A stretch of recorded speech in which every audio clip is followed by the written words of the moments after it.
শ্রমকোড বাতিল সহ কেন্দ্রের বিজেপি সরকারের শ্রমজীবী ও কৃষক বিরোধী নীতির প্রতিবাদে আগামী 12ই ফেব্রুয়ারি দেশব্যাপী ধর্মঘট সফল করার লক্ষ্যে প্রচারে নেমেছে ত্রিপুরা অটোরিকশা ওয়ার্কার্স ইউনিয়ন।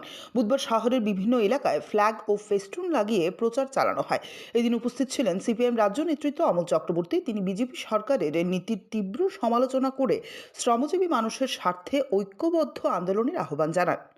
সবাই জানেন আমাদের দেশের শ্রমজীবী মানুষ এবং তাদেরকে সমর্থন করেছে দেশের কৃষক সমাজ, ছাত্র, যুব, নারী, অন্যান্য গণতান্ত্রিক অংশের মানুষ। আগামী 12ই ফেব্রুয়ারি গোটা দেশব্যাপী ধর্মঘটের আহ্বান করা হয়েছে। কেন ধর্মঘট? ধর্মঘট এই কারণে, ভারতবর্ষের স্বাধীনতার পর দেশের শ্রমজীবী মানুষ যে অধিকারগুলো অর্জন করেছিল, এই অধিকারগুলো আজকে দেশের বিজেপি সরকারের হাতে লুণ্ঠিত। আমাদের দেশের বিজেপি সরকার, আপনারা জানেন, আমাদের শ্রমিকদের যে শ্রম আইন ছিল, এই শ্রম আইনগুলোকে সব বাতিল করে দিয়ে 4টি শ্রমকোডের মধ্য দিয়ে আমাদের দেশের শ্রমিক শ্রেণীর উপর ভয়ানক আঘাত নামিয়ে এনেছে। ইতিমধ্যে গোটা দেশে শ্রমকোড লাগু করার জন্য সিদ্ধান্ত করেছে। এই শ্রমকোড বাতিলের দাবিতে মূলত আমাদের দেশের সিআইটিইউ সহ অন্যান্য সকল অংশের শ্রমজীবী মানুষের নেতৃত্বে 12ই ফেব্রুয়ারির এই ধর্মঘট। এই ধর্মঘটকে সফল করার জন্য ইতিমধ্যেই সকল অংশের মানুষ রাস্তায় নেমে আওয়াজ তুলেছে।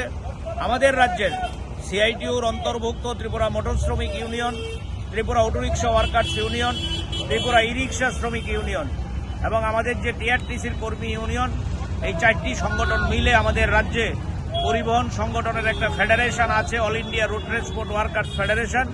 এই ফেডারেশনের নেতৃত্বে আজকে আমরা প্রচারে বেরিয়েছি গোটা আগরতলা শহরে।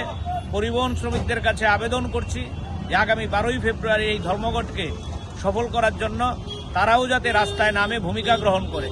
এই ধর্মঘটে হয়তো একদিন রুটি রুজি বন্ধ হবে, কিন্তু আগামী দিনে বেঁচে থাকার জন্য এই লড়াই খুবই জরুরি। যদি এই শ্রমকোড বাতিল না করা হয়, তাহলে আমরা শ্রমিকরা স্বাধীনতার পরে যে কতগুলো অধিকার অর্জন করেছি, এই অধিকারগুলো আমরা ফিরে পাবো না। তাই শ্রমিকদের সম্মান, শ্রমিকদের অধিকার, শ্রমিকদের মর্যাদার প্রশ্নেই আমাদের এই ধর্মঘট। আমরা আজকে লক্ষ্য করছেন এই ধর্মঘটের সমর্থনে ফ্লেক্স লাগাচ্ছি, পোস্টার লাগাচ্ছি। আমরা গোটা রাজ্যের পরিবহন শ্রমিক সহ সকল অংশের মানুষের কাছে আবেদন করব, তারাও যাতে 12ই ফেব্রুয়ারি এই ধর্মঘটের দিন প্রতিবাদ করে তাদের যানবাহন বন্ধ রেখে বিজেপি সরকারের বিরুদ্ধে ঘৃণা জানিয়ে এই শ্রমকোড প্রত্যাহারের আন্দোলনকে আরো জোরদার করতে পারে। এই আবেদন নিয়েই আজকে আমরা রাস্তায় নেমেছি। ব্যুরো রিপোর্ট, অবিরাম 24x7।